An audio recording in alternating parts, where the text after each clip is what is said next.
Hello students, welcome back to this channel. Pinnacle के इस platform पर मैं पवन सर, आपका केमिस्ट्री ट्यूटर, फिर से स्वागत करता हूं। और क्रैश कोर्स केमिस्ट्री के लिए, हिंदी के लिए बात करेंगे। हिंदी मीडियम में जो क्रैश कोर्स शुरू किए हैं केमिस्ट्री के, फिजिकल केमिस्ट्री के लिए, उस पर आज हम बात करते हैं। So good morning, good evening, good afternoon everybody. चलिए फिर से शुरू करते हैं बिना लेट किए हुए क्रैश कोर्स का ये अगला लेक्चर। चूँकि विलियन चल रहा था, सॉल्यूशन विलियन में हम कुछ वीडियो लेक्चर आपको यहाँ पर बताए हुए हैं। तो विलियन के में हम बात किए थे सांद्रता, विलियन में सांद्रता बात किए थे, उसके प्रकार बात कर दिए थे। और आज हम बात करने वाले हैं विलेयता। देखिए विलेयता क्या होता है। विलेयता को बोलते हैं सॉल्युबिलिटी, कि जैसे कि विलेय और विलायक होता है। जैसे हमने बात कर रखा है कि जो चीनी है वो विलेय है और जो पानी है वो विलायक है। तो इस दोनों को कॉम्पोजिशन यानी कि मिलावट को लेकर के सांद्रता हम लोग पढ़ चुके हैं, और इसी चीज़ को लेकर के एक आगे हम लोग डिस्कस करने वाले हैं, चर्चा करेंगे, जिसका नाम है विलेयता। तो आपको करना क्या है कि एक सॉल्यूशन लेना है, यानी कि एक विलियन में एक फिक्स अमाउंट रहेगा, जो निश्चित मात्रा होगी विलायक का, और उसमें विलेय क्या करेगा, जाकर के उसमें मिक्स हो जाएगा।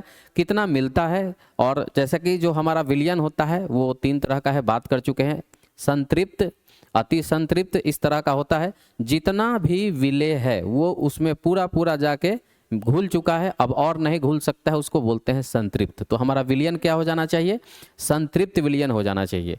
विलेय को मिलाएंगे विलायक में, और हमारा सॉल्यूशन यानी कि जो विलियन है क्या हो जाना चाहिए, संतृप्त हो जाना चाहिए। तो 100 ग्राम का आपको अमाउंट लेना है। कितना लेना है, 100 ग्राम। 100 ग्राम में जो विलेय की मात्रा है जो उसमें जाकर के घुल जाती है, अच्छी तरह से सॉल्यूशन को संतृप्त कर देती है, उस ठोस पदार्थ का हम उसका क्या बोलते हैं, विलेयता कहते हैं। तो चलिए स्टार्ट कर देते हैं। विलेयता, विलेयता क्या है, विलेयता है किसी निश्चित ताप पर 100 ग्राम विलायक में घुलने वाली जो वो विलेय है, जो ठोस में हो सकती है। 100 ग्राम आपको क्या लेना है, विलायक, और 100 ग्राम विलायक में घुलने वाली किसी ठोस पदार्थ की वह मात्रा जो विलियन को संतृप्त कर दे। विलियन को क्या कर दे, संतृप्त कर दे। संतृप्त का मतलब ये हुआ कि अगर उसमें हम विलेय की और मात्रा को अगर हम डालेंगे तो वो उसमें नहीं घुलेगा, वो जैसा रखेंगे वैसा ही रहेगा, वो घुल नहीं सकता है। तो किसी भी विलियन का एक ऐसा स्थिति जिसमें विलेय और उसमें घुल नहीं सकता है, उसको बोलते हैं संतृप्त विलियन। तो आपको क्या करना है, विलायक में इस चीज़ को मिलाना है, विलायक में उसको आपको ऐड करना है, और विलायक में इस तरह से ऐड करना है कि वो जा करके पूरा पूरा उसमें घुल जाए, और पूरा पूरा घुल जाए, और विलेय अगर हम उसमें मिलाते हैं तो उसमें ना मिले, यानी हमारा जो विलियन है वो क्या हो जाना चाहिए, संतृप्त हो जाना चाहिए। विलियन क्या हो जाना चाहिए, संतृप्त हो जाना चाहिए। तो इस स्थिति पर हम उस टेम्परेचर पर, ये जो ताप है, ध्यान रहे कि तापमान बदलना नहीं है, क्योंकि आप जानते हैं कि अगर तापमान बदलेगा तो विलेयता भी बदलेगा।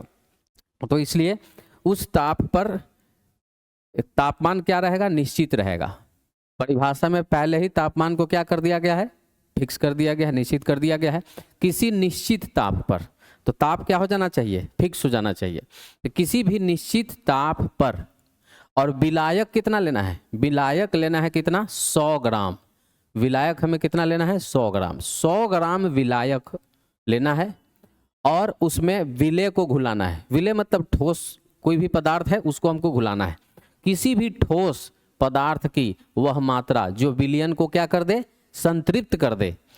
तो उस ताप पर, जो जिस तापमान पर आप बात कर रहे हैं, तापमान में बदलाव नहीं होना चाहिए, उस ताप पर उस ठोस पदार्थ की विलेयता कहलाती है। मतलब क्या यहां से क्लियर हो गया कि जो विलेयता है, विलेयता वो किसी अलग अलग चीज का नहीं होता है। जो ठोस पदार्थ को आप किसी विलायक में जाके घुला दिए हैं, तो विलेयता उस ठोस पदार्थ का ही होगा। उस ठोस पदार्थ का विलेयता क्या होता है कि 100 ग्राम विलायक में उस ठोस पदार्थ की जितनी मात्रा आप उसमें घुलनशील करा देते, उसमें घोल देते हैं, उसी को क्या कहते हैं, विलेयता कहते हैं। विलेयता उसी को कहते हैं। अब देखिए, विलेयता, ठोस की द्रव में विलेयता। यहाँ पर विलेयता 2 तरह से हम लोग पढ़ेंगे, ठीक है। आपको पढ़ाए थे, बता दिए थे कि विलियन 3 प्रकार के होते हैं, गैसीय विलियन, द्रव विलियन और ठोस विलियन।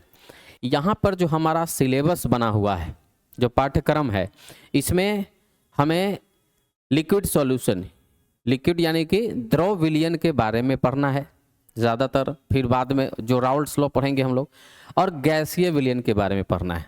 यहाँ बात करेंगे हम दो तरह का विलयन का, एक बार कि हम किसी ठोस को द्रव में मिला रहे हैं, और एक पढ़ेंगे कि किसी द्रव को द्रव में, गैस को द्रव में मिला रहे हैं। द्रव को द्रव में मिलाने के लिए बहुत सिंपल सा नियम है जो हम चलते चलते बात कर लेंगे।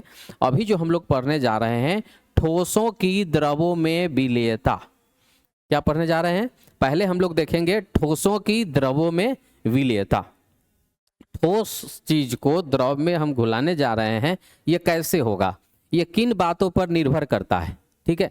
तो आप नोट भी करते जाएंगे कि ठोसों की द्रवों में विलेयता निम्न कारकों पर निर्भर करती है। तो कौन कौन से कारक है जिस पर कि वो निर्भर करती है, आइए देखते हैं। पहला है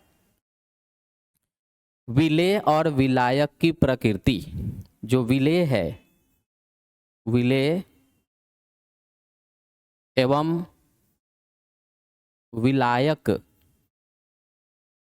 की प्रकृति, है ना, विलेय और विलायक की प्रकृति। कहने का मतलब ये हुआ कि विलेय की विलायक में क्या प्रकृति है, वो किस तरह से वो उसमें है। तो याद रखिएगा कि जो ध्रुवीय विलेय है वो ध्रुवीय विलायक में घुलनशील होगा। ध्रुवीय और अध्रुवीय, पोलर नॉन पोलर, दो तरह के मॉलिक्यूल्स होते हैं, दो तरह के अणु होते हैं। एक जो ध्रुवीय है जिसे पोलर बोलते हैं इंग्लिश में, और एक होता है अध्रुवीय। तो जैसा को तैसा याद रखना है। ध्रुवीय जो होगा, ध्रुवीय विलेय ध्रुवीय विलायक में क्या होगा, घुलनशील होगा। चलिए इस चीज को लिखते हैं। अभी हम क्या पढ़ रहे हैं, पहले तो विलेयता क्या है समझ गए। अब हम विलेयता में दो चीज पढ़ रहे हैं, ठोस को द्रव में विलेयता देख रहे हैं। कोई ठोस द्रव में विलेय कब होगा, कैसे होगा, क्या उसका कंडीशन होगा, उसको देख रहे हैं। तो विलेय एवं विलायक की प्रकृति पर पहला क्या देख रहे हैं, विलेय एवं विलायक की प्रकृति पर। तो विलेय एवं विलायक की प्रकृति में क्या है कि ध्रुवीय विलेय ध्रुवीय और विलायक में क्या होता है, मिक्स हो जाता है। और अगर विलेय आपका अध्रुवीय है तो विलायक भी क्या होना चाहिए, अध्रुवीय होना चाहिए, है ना। तो विलेय अगर ध्रुवीय है तो विलायक भी ध्रुवीय होना चाहिए, यानी पोलर तो पोलर। अगर विलेय अगर नॉन पोलर है तो विलायक भी नॉन पोलर होना चाहिए। वही चीज यहाँ पर हम लिखे हैं। तो पहला जो निर्भर करता है वो है विलेय एवं विलायक के प्रकृति पर। अब अगर हम दूसरा बात करें, एक मिनट, दूसरा हम बात कर लेते हैं। दूसरा क्या कारक है, दूसरा कारक है तापमान पर इसका क्या प्रभाव पड़ता है। ताप पर क्या प्रभाव पड़ेगा। तो ताप पर जो प्रभाव पड़ता है वो हम कहते हैं कि तापमान से लेकर के ठोस को द्रव में विलेयता का कोई असर नहीं पड़ता है। सॉरी, ठोस से नहीं, ठोस की विलेयता, ठोस की विलेयता ताप पर निर्भर करती है। ताप पर निर्भर करती है, ताप पर निर्भर करती है, यानी कि ताप पर निर्भर करेगा। विलेयता जो है ठोस का द्रव में ताप पर निर्भर करेगा। यदि तापमान बढ़ता है तो विलेयता भी बढ़ता है। तो लिखेंगे यदि तापमान बढ़ता है, बढ़ती है तो विलेयता भी बढ़ेगी।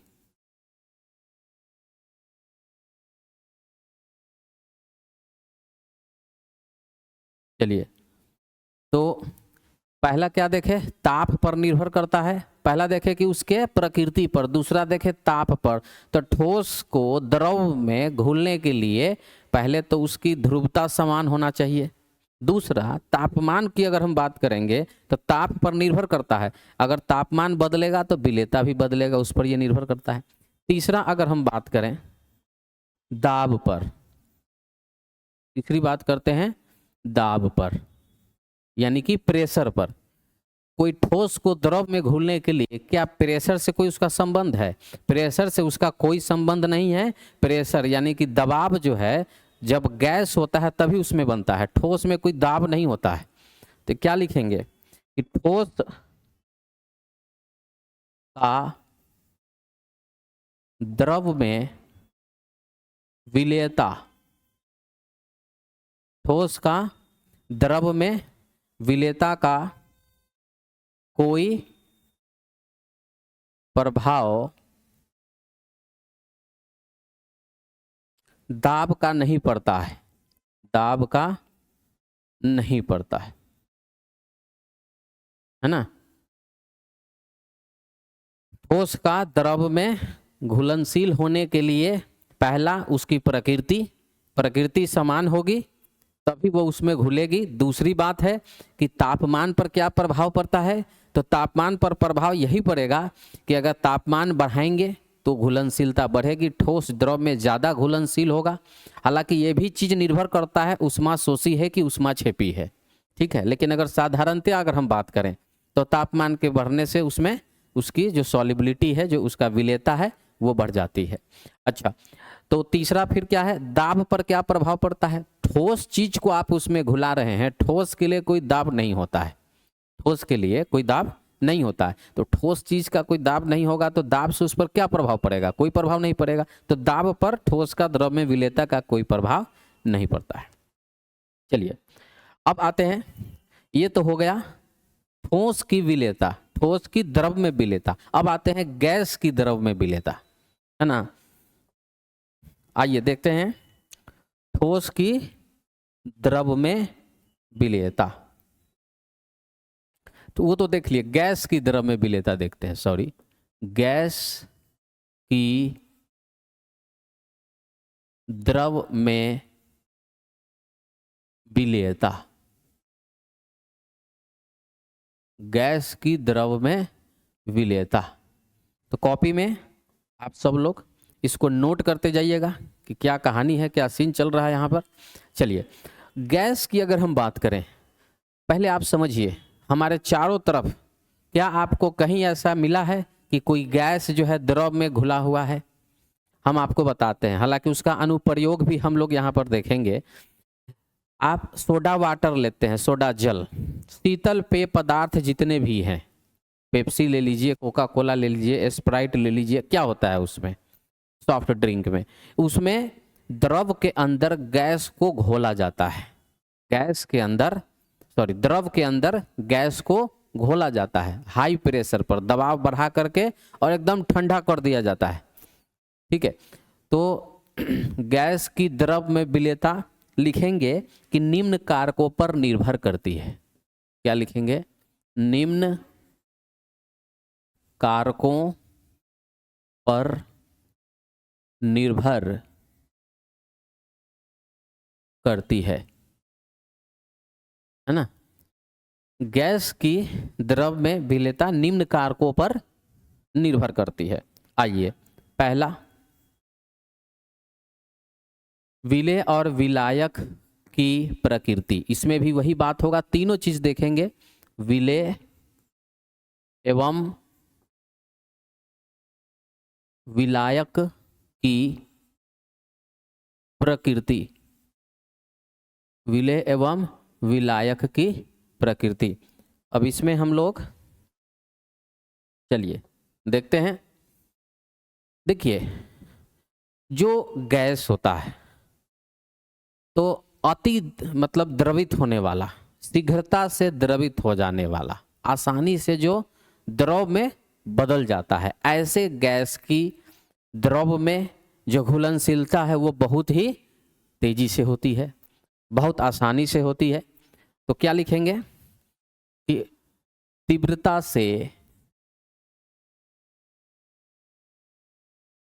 से द्रवित होने वाली, तीव्रता से द्रवित होने वाली गैस की विलेयता, गैस की विलेयता तीव्रता से द्रवित होने वाली गैस की जो विलेयता है द्रव में अधिक होती है ना? क्या होती है? अधिक होती है। अब यहां पर ध्रुवीय और अध्रुवीय की बात नहीं है।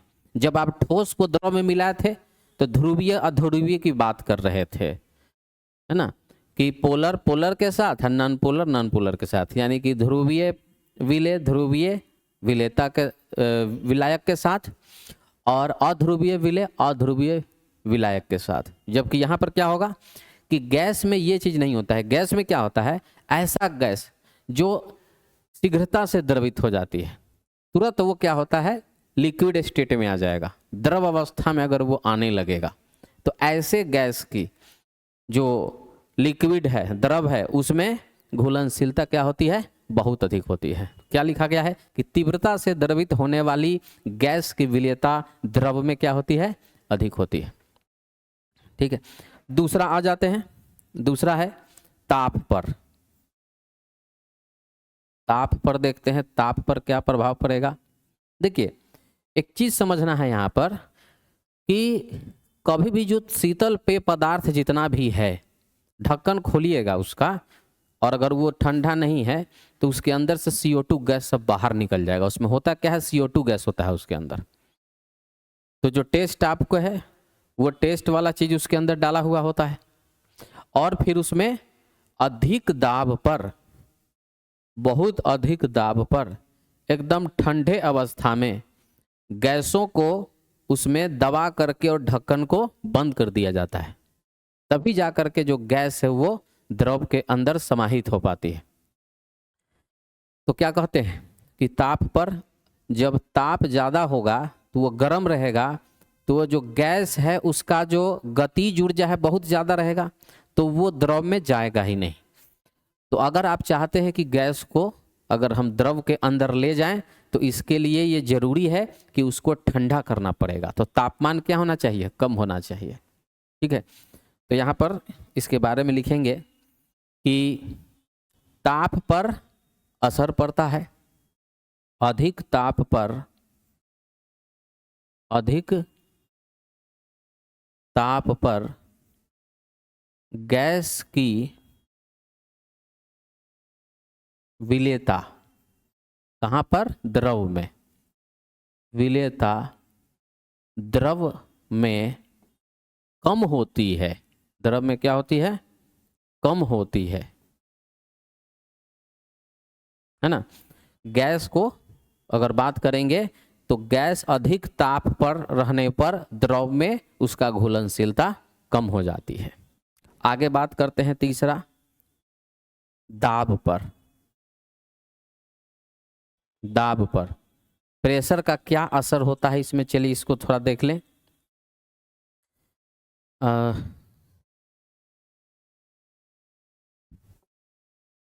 आइए अब देखते हैं दबाव में क्या फर्क पड़ता है। तो क्या बोला गया है कि लिक्विड के सरफेस पर अगर जोर से दबाव पड़ेगा गैस का, तो गैस जो है वो द्रव के अंदर जाना शुरू कर देगा। तो इसी को कहेंगे कि गैसों की विलेयता द्रव में बढ़ रही है। तो जितना ज्यादा दबाव दीजिएगा गैस पर, तो द्रव जो है, गैस जो है वो द्रव के अंदर उतना ही ज्यादा घुलनशील होगा। तो क्या लिखते हैं यहाँ पर, दाब बढ़ने पर, दाब बढ़ने पर, दाब बढ़ने पर गैसों की जो विलेयता है वो द्रव में बढ़ जाती है। दाब बढ़ने पर गैसों की विलेयता, गैसों की विलेयता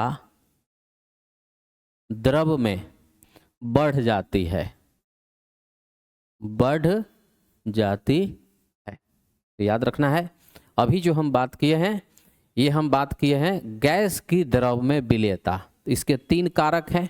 पहला, विलेय एवं विलायक के प्रकृति पर। तो अगर गैस की शीघ्रता से द्रवित होने वाली जो गैस है वो उसके अंदर बहुत तेजी से घुलनशील हो जाएगा। दूसरा बात किए है ताप पर। अगर अधिक ताप आप रखेंगे तो गैसों में जो गतिज ऊर्जा बढ़ेगी, जिसके कारण उसकी घुलनशीलता, जो उसकी विलेयता है, वो कम हो जाएगी। और तीसरा यहाँ पर हम बात किए हैं दाब पर, कि अगर गैसों में दबाव अगर ऊपर से ज़्यादा पड़ेगा तो ज़्यादा से ज़्यादा गैस द्रव के अंदर विलेय हो जाएगा, विलेयता उसकी बढ़ेगी।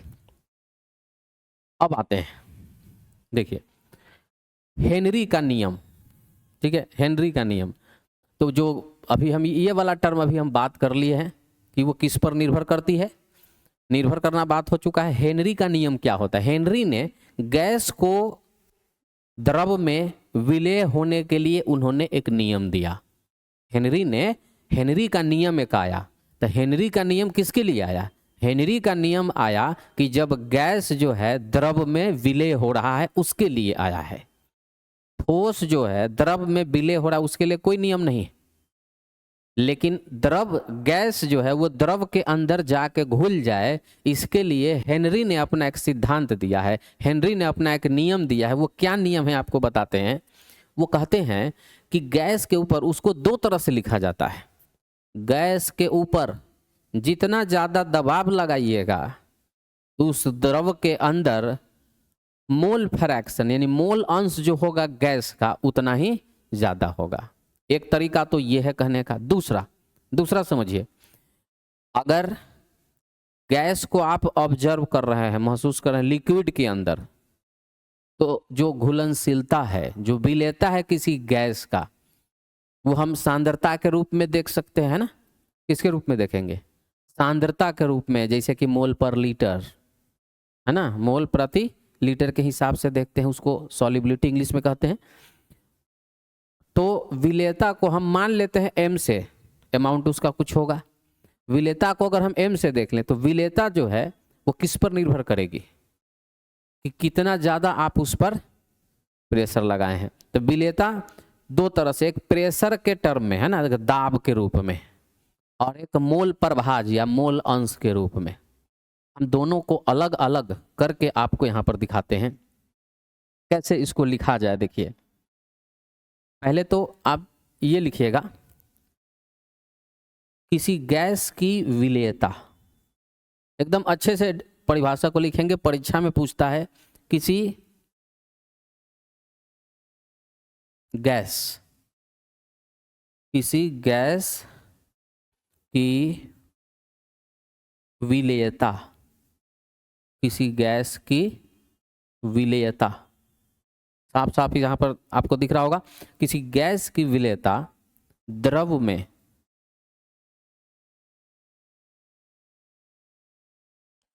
उसके मोल अंश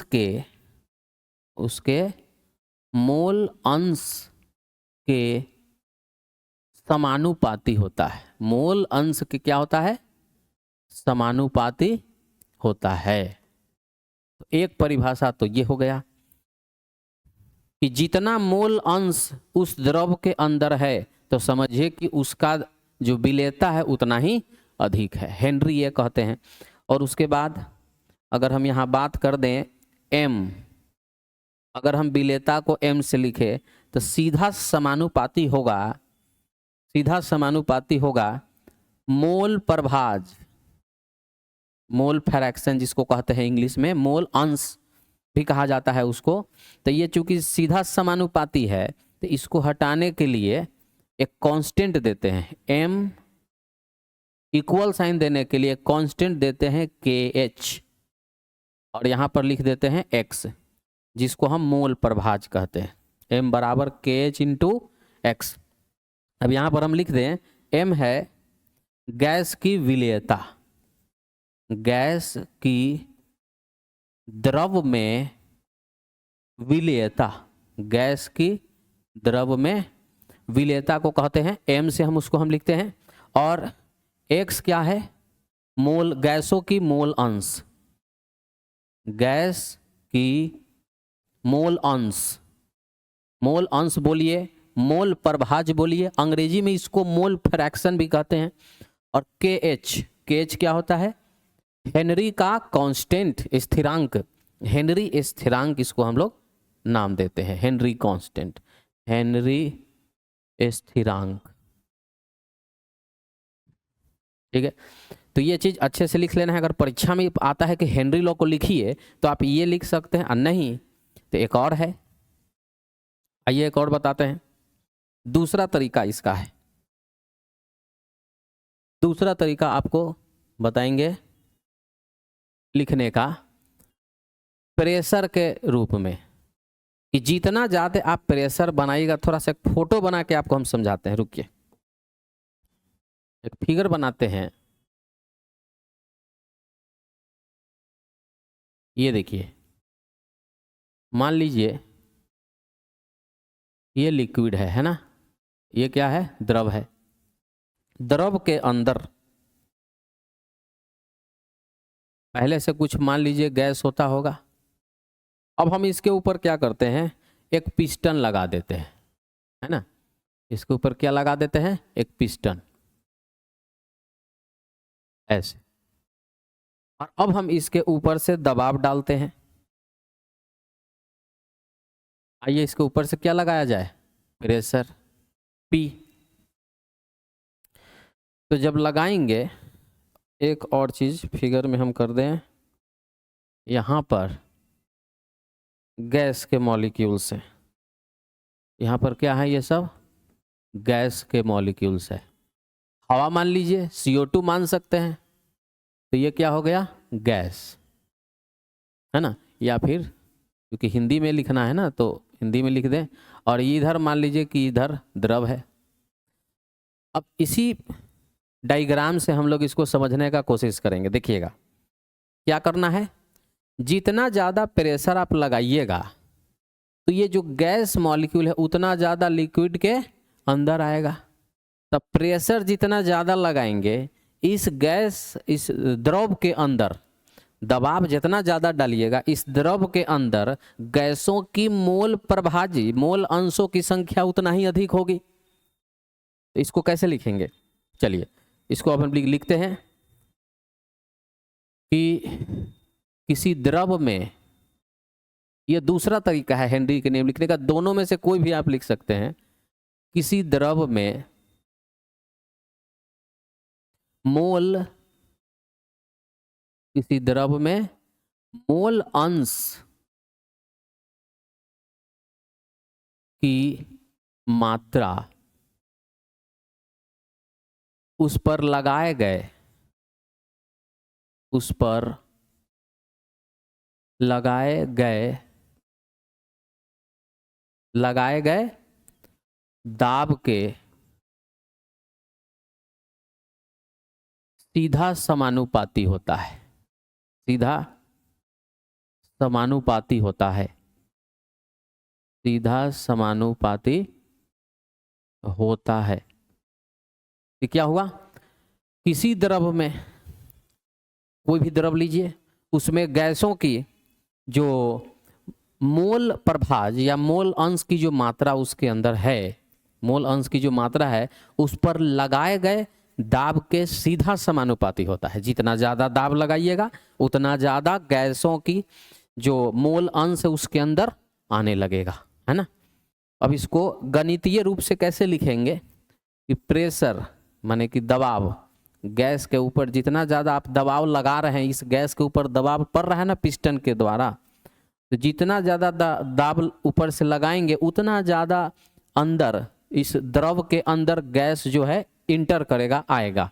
तो हम उसको मोल प्रभाज के रूप में लिख देते हैं, मोल फ्रैक्शन ऑफ गैस। अब इस साइन को हटाने के लिए बराबर सिंबल ऐसे देते हैं और यहां पर लिखेंगे KHX। चलिए अब इसमें कौन सा टर्म क्या है, आइए देखते हैं कौन सा टर्म क्या है। P क्या है, प्रेशर, P मतलब कि दाब लिख लेते हैं, दाब। और H लगा हुआ है, हेनरी का स्थिरांक है ना, हेनरी स्थिरांक, हेनरी स्थिरांक। और ये है मोल प्रभाज या मोल अंश, मोल अंश। द्रव में। मोलन्स कहाँ देखेंगे? द्रव में देखेंगे। अब यहाँ पर इससे क्या सवाल आता है जब पढ़ रहे हैं, तो इससे एक संभावना क्या है कि क्वेश्चन जो है परीक्षा में पूछी जाएगी। चलिए उस पर भी थोड़ा सा चर्चा कर लेते हैं। देखिएगा कुछ सवाल KH को लेकर के खूब पूछा जाता है। ये जो KH आप देख रहे हैं इसको लेकर के देखा जाता है। आपने अभी पढ़ा है कि अगर ताप अगर बढ़ेगा, जब हम ऊपर की तरफ ये तीर का निशाना करते इसका मतलब कि बढ़ना। ताप अगर बढ़ता है तो विलेयता घटेगी, है ना। ये हम अभी नियम में लिखें, ताप अगर बढ़ेगा तो विलेयता क्या होगा? घटेगा। और KH निर्भर करता है तापमान पर। KH किस पर निर्भर करता है? KH निर्भर करता है ताप पर। KH निर्भर करता है ताप पर, ठीक है। यानी कि तो KH का जो वैल्यू होगा, ताप बढ़ेगा तक KH भी बढ़ेगा। KH बढ़ेगा यानी ताप बढ़ेगा, और जब ताप बढ़ेगा तो विलेयता घटेगा। तो एक बात समझिए कि KH और विलेयता में क्या संबंध है कि अगर KH का मान ज्यादा होगा तो गैस जो है द्रव के अंदर उतना नहीं जाएगा, उसका विलेयता क्या हो जाएगा? कम हो जाएगा। इसका एक सीधा संबंध यहाँ आया कि KH जो है वो उल्टा हो जाएगा विलेयता से। अब इसी को लेकर के आपको सवाल आगे पूछा जाएगा। हम एक दो सवाल भी इस पर देखेंगे जो बोर्ड में पूछा गया है, जो उसमें रहता है। तो अभी हमको हेनरी लॉ बताए। जब हम गैस का लिक्विड में बात किए, है ना, गैस का जब हम द्रव में बात किए तो उसके लिए हमने हेनरी लॉ बात किया। हेनरी ने एक सीधा सा बात कहा कि देखो भाई, अगर आप चाहते हो कि गैस द्रव के अंदर ज़्यादा जाए तो आपके ऊपर दबाव ज़्यादा लगाना पड़ेगा, तापमान को कम रखना पड़ेगा, ठीक है। आइए, तो हेनरी के नियम के कुछ अनुप्रयोग है, ठीक है। हम यहाँ पर लिखे ताकि साफ साफ आपको दिखाई दे, बस इसको समझा देना है। हेनरी के नियम के अनुप्रयोग। हेनरी के नियम के अनुप्रयोग का मतलब है कि लिखता है, परीक्षा में पूछता है कि right the application of Henry's law. जो हेनरी लॉ आप पढ़े हैं, आप अपने दैनिक जीवन में हेनरी के नियम का उपयोग कहाँ कहाँ पर आपको देखने को मिलता है? तो इसका जवाब हम आपको NCERT के आधार पर अभी करने वाले हैं कि पहली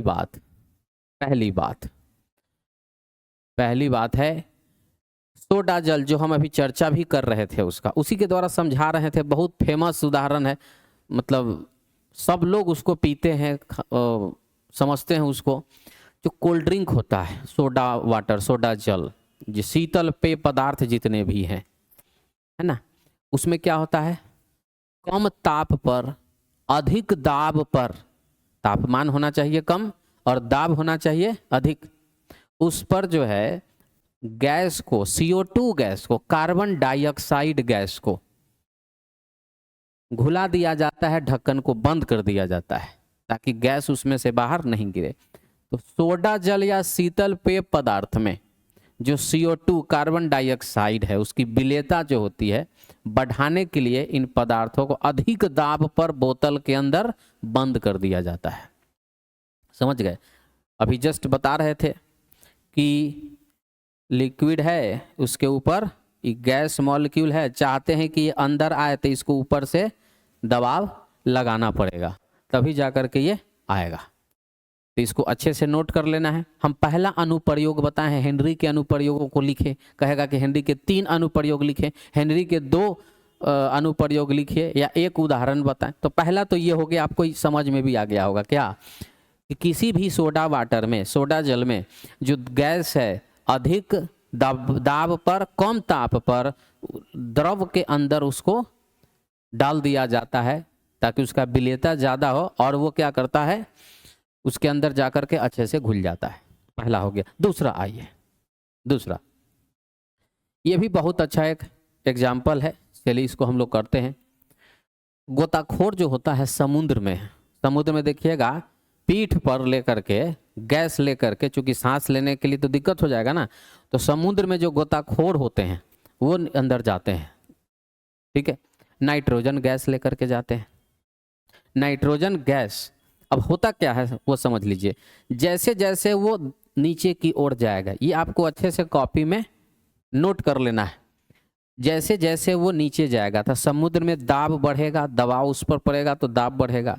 और आप जानते हैं कि दबाव जब बढ़ता है तो जो गैस है वो द्रव में घुलनशील हो जाता है।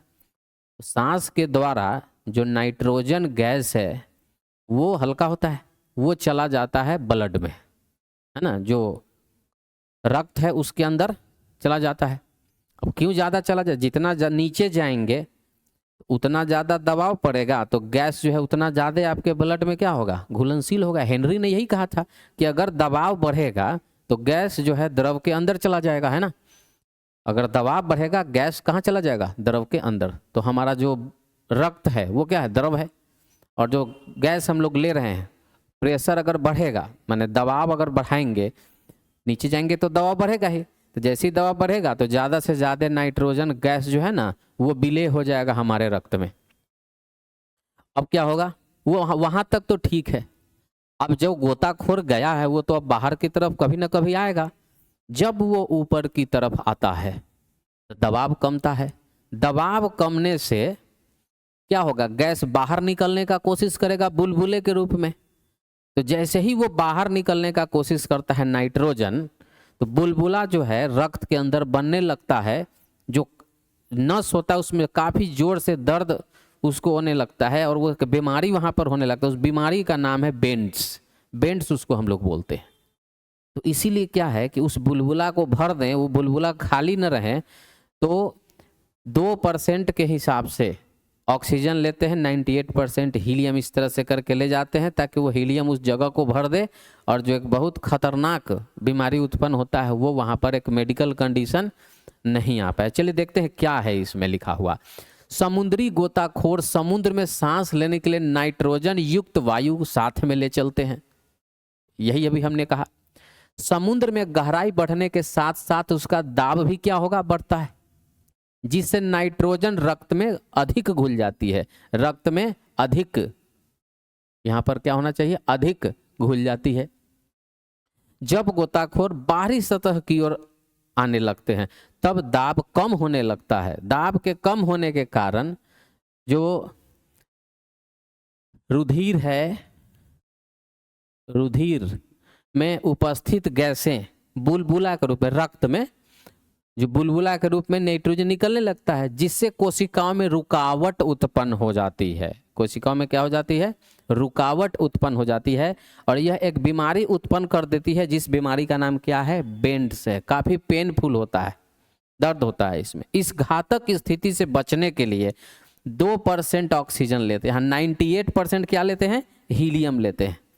इसके मिश्रण को प्रयुक्त करते हैं ताकि इस बीमारी से बचे रहे लोग। ठीक है, तो ये अनुप्रयोग हो गया। देखे नहीं, हेनरी ने जो कहा जो गैस के दबाव बढ़ेगा तो उसमें ज़्यादा घुलेगा। समुद्र के नीचे गया, दबाव बढ़ गया, जो नाइट्रोजन गैस था वो रुधिर में अधिक से अधिक घुल गया। उसके बाद है कि ऊंचे स्थानों पर देखिएगा जो पर्वतारोही होते हैं, है ना, माउंटेन क्लाइंबर, जो पहाड़ पर चढ़ते हैं, जो पहाड़ पर चढ़ते हैं, ऊंचाई पर जाने पर हवा का दाब कम होता है। आपको पता होगा ऊंचाई पर जाने पर हवा का दाब क्या होता है, कम होता है। तो जब हवा का दाब कम होता है तो ऑक्सीजन भी हमारे रक्त में कम भरेगा। आप खुद सोचिए, अगर आपके रक्त में ऑक्सीजन की जो लेवल है, स्तर है, अगर ऑक्सीजन का स्तर अगर कमेगा हमारे रक्त में तो क्या होगा, सांस फूलने लगेगा, कुछ सोचने समझने का शक्ति नहीं रहता है, छीन होने लगता है ना। तो इसलिए वहां पर जब लोग जाते हैं तो एक्स्ट्रा ऑक्सीजन लेके जाते हैं, क्योंकि ऊपर जाने पर ऑक्सीजन कम होता है। और इस तरह से जब ऑक्सीजन की मात्रा ब्लड में, रक्त में कम हो जाता है तो वहां पर नौसिया नाम का एक बीमारी हो जाता है, एनॉक्सिया। मतलब वो अनेबल टू थिंक, वो कुछ सोच नहीं पाता है कि क्या करे ना करे। इन सब कंडीशन से बचने के लिए वो एक्स्ट्रा ऑक्सीजन ले जाना पड़ता है उसको। दाब ऊपर कम है, ऑक्सीजन कम है। यहाँ भी अनुप्रयोग है उसके कि ऊंचे स्थानों पर ऑक्सीजन की मात्रा कम होती है अभी हमने बात किया कि ऊंचे स्थानों पर ऑक्सीजन की मात्रा कम होती है, जिसके कारण वहां दाब भी क्या होता है, कम होता है, जिससे रुधिर में, रक्त लिख सकते हैं या रुधिर लिख सकते हैं, रक्त में ऑक्सीजन की मात्रा कम विलय होती है, जिससे वहां के व्यक्तियों में एनॉक्सिया एक बीमारी उत्पन्न होने लगती है। इससे बचने के लिए हम लोग एक्स्ट्रा ऑक्सीजन वहां पर ले जाते हैं। तो ये हो गया उसके अनुप्रयोग। अब आते हैं हेनरी के नियम के कुछ जो है सीमाएं हैं। क्या क्या सीमाएं हैं याद रखिएगा। मैं इसलिए इसको लिखा हूं कि हो सकता है इसमें से कोई सवाल जो वस्तुनिष्ठ प्रश्न है उस पर हो। इस अध्याय 1 के समाप्ति पर हम वस्तुनिष्ठ प्रश्नों का एक संग्रह आपको यहाँ पर कराने वाले हैं।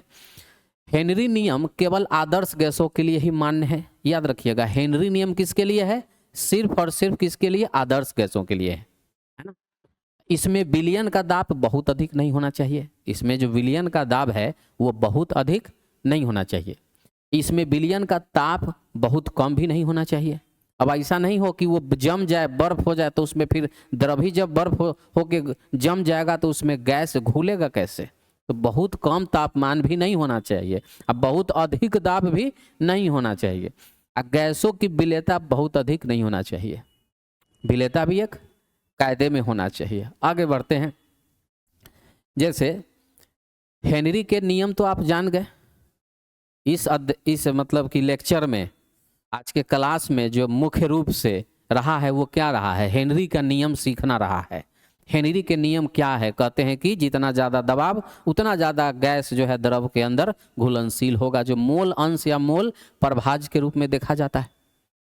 अब इसी चीज का अनुप्रयोग भी हम लोग देखे हैं। यूज कहाँ है, एप्लीकेशन है कहाँ पर, है ना। अब आते हैं इस पर छोटा छोटा सवाल जो हमने देखा है कि अक्सर पूछता है कि हेनरी के नियम किस पर लागू होता है? क्या ठोस पर लागू होता है? नहीं। क्या द्रव पर लागू होता है? नहीं। क्या गैस पर लागू होता है? जी, गैस पर ही प्रेशर में दाब बढ़ाते हैं तो वो द्रव के अंदर जाता है, तो किस पर लागू होगा? गैसों पर लागू होगा। एक आध सवाल और देख लेते हैं। देखिए, हेनरी के नियतांक KH क्या है? गैस की प्रकृति पर निर्भर करता है। क्या हेनरी स्थिरांक जो है, नियतांक बोलिए, स्थिरांक बोलिए, कांस्टेंट बोलिए, सब एक ही बात है, गैस की प्रकृति पर निर्भर करता है। क्या गैस के प्रकृति पर निर्भर करता है? क्या ये एकदम स्थिर रहता है? क्या ताप पर निर्भर नहीं करता? इनमें से कोई नहीं। जो सही है उसको हम लोग देखते हैं, एक एक ऑप्शन को हम लोग थोड़ा सा समझते हैं। गैस की प्रकृति पर निर्भर करता है। KH गैस की प्रकृति पर निर्भर नहीं करता है, ठीक है, स्थिर रहता है, कांस्टेंट रहेगा। ताप पर निर्भर नहीं करता है, ताप पर निर्भर करता है। तो इनमें से कोई भी सही नहीं है। अगर बात किया जाए तो इनमें से सही चीज कोई भी नहीं लिखा हुआ है। आगे बढ़ेंगे। किसी निश्चित मात्रा के द्रव विलायक में घुलने वाले ठोस विलेय की अधिकतम मात्रा निम्न में किस पर निर्भर नहीं करती है? चलिए फिर से सवाल को पढ़िए, थोड़ा लंबा चौड़ा देखने में लग रहा है कि किसी निश्चित मात्रा के द्रव विलायक में घुलने वाले ठोस विलेय की अधिकतम मात्रा निम्न में से किस पर निर्भर करेगी? तो ठोस को आप मिला रहे हैं कहाँ? द्रव में, है ना। किसको मिला रहे हैं? ठोस को। ये देखिए, ठोस को आप मिला रहे हैं। तो ठोस को मिला रहे हैं द्रव में, तो किस पर निर्भर? तापमान पर निर्भर करता है, बिल्कुल करता है। विलेय की प्रकृति पर निर्भर करता है, दाब पर निर्भर नहीं करता है, विलायक की प्रकृति पर निर्भर करता है। पूछ रहा है कि किस पर नहीं करता है, तो नहीं किस पर करेगा? दाब पर। यानी इसका सही उत्तर क्या होगा? सी होगा। चलिए कोई और सवाल है क्या? अधिक विलेयता का अधिक। चलिए हेनरी नियतांक KH पर हम बोले थे कि KH पर सवाल थोड़ा ज्यादा रहता है, सब पूछा हुआ सवाल सब। हेनरी नियतांक KH का मान अधिक विलेयता वाली गैसों के लिए अधिक होती है। कहने का मतलब कि KH अगर ज्यादा होगा तो उसका विलेयता ज्यादा होगा, ये तो गलत है, उल्टा होता है। कम विलेयता वाली गैसों के लिए अधिक होता है, तो B नंबर क्या रहेगा? सभी गैसों के लिए समान तो नहीं होता है, और गैसों की विलेयता से संबंधित नहीं है। कैसे संबंधित नहीं है? बिल्कुल संबंधित है कि KH जो है कम विलेयता वाली गैसों के लिए अधिक होती है। जो गैस कम घुलेगा उसका KH का मान अधिक होगा। तो इसके लिए ये हो जाएगा बी नंबर। चलिए, तो आज के इस लेक्चर में हमने देखा हेनरी का नियम, उसके अनुप्रयोग, किस तरह से इसको परिभाषित करते हैं और खूब अच्छे से समझने का कोशिश किए हैं। और समझ जाएंगे तो सभी परीक्षार्थी यथासंभव अपने ही शब्दों में उत्तर देंगे परीक्षा में, क्योंकि ये लिखा होता है तो समझना बहुत ज़्यादा ज़रूरी है। तो आज के लिए इतना ही। अगर ये वीडियो काफ़ी हेल्पफुल रहा है, अगर आपको लगता है कि इससे बहुत अच्छी तैयारी हो सकती है, तो प्लीज़ इस वीडियो को लाइक करें, सब्सक्राइब करिए। और पिनाकल ट्यूटोरियल्स हमेशा आपके साथ रहता है। और होने वाली जो 2026 के एग्ज़ाम हैं, परीक्षा है, उसके लिए बहुत ही ज़्यादा बेहतरीन तरीके से आपके साथ मिलकर के काम किया जाएगा। धन्यवाद। आज के लिए इतना ही।